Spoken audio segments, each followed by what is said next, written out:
ఈ ఐపీఎల్ సీజన్లో ఇప్పటి వరకు బోణీ కొట్టని జట్లు అంటూ ఏవైనా ఉన్నాయంటే అవి Chennai super Kings, Gujarat Titans. ఈ రెండు జట్లు కూడా ఆడిన మ్యాచ్లన్నీ ఓడిపోయాయి.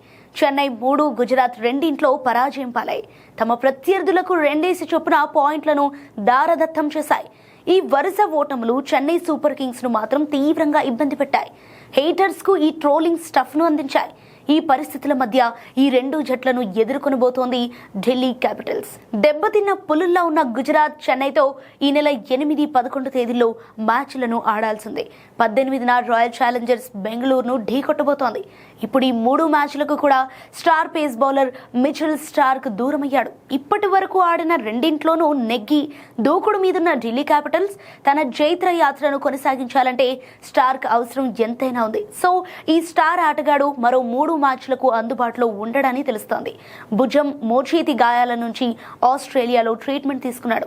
అక్కడే కోలుకుంటున్నాడు. ఇప్పటి వరకు జట్టుతో కలవలేదు కూడా. అత్యంత కీలకమైన ఈ 3 మ్యాచ్లకు ఈ స్టార్ బౌలర్ సేవలను జట్టు కోల్పోనుంది. సో మిచెల్ స్టార్క్ ఈ సీజన్లో ఏదో ఒక సమయంలో జట్టుతో చేరతాడని ఢిల్లీ క్యాపిటల్స్ యాజమాన్యం ఆశాభావంతో ఉంది. ఈ ఎడమ చేతి వాటం బౌలర్ లేనప్పటికీ అక్షర్ పటేల్ సారథ్యంలోని ఢిల్లీ జట్టు Lucknow super giants, Mumbai Indians పై విజయం సాధించింది. బౌలింగ్ యూనిట్ అద్భుత ప్రదర్శన చేసింది. Mukesh Kumar, Lungi Ngidi, T Natarajan కీలక ఓవర్లలో ఖచ్చితత్వంతో బౌలింగ్ చేశారు. అక్షర్ పటేల్, కుల్దీప్ యాదవ్, విప్రజ్ నిగమ్ వంటి స్పిన్నర్లు మిడిల్ ఓవర్లలో సత్తా చాటుతున్నారు. చెన్నై, గుజరాత్, బెంగళూరుతో ఆడాలంటే మాత్రం అదనపు బౌలింగ్ వనరులు తప్పనిసరి. సో ఈ పరిస్థితిలో స్టార్క్ జట్టులో చేరితే బాగుంటుందని ఆశించింది. కానీ అది సాధ్యపడేలా లేదు. గాయంతో ఉన్నప్పటికీ స్టార్క్ జట్టు యాజమాన్యంతో నిరంతరం సంప్రదింపుల్లో ఉన్నాడు.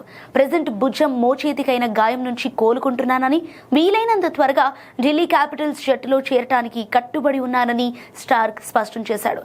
ఈ సీజన్ ప్రారంభంలో అందుబాటులో లేనందున అభిమానులకు క్షమాపణ సైతం చెప్పాడు.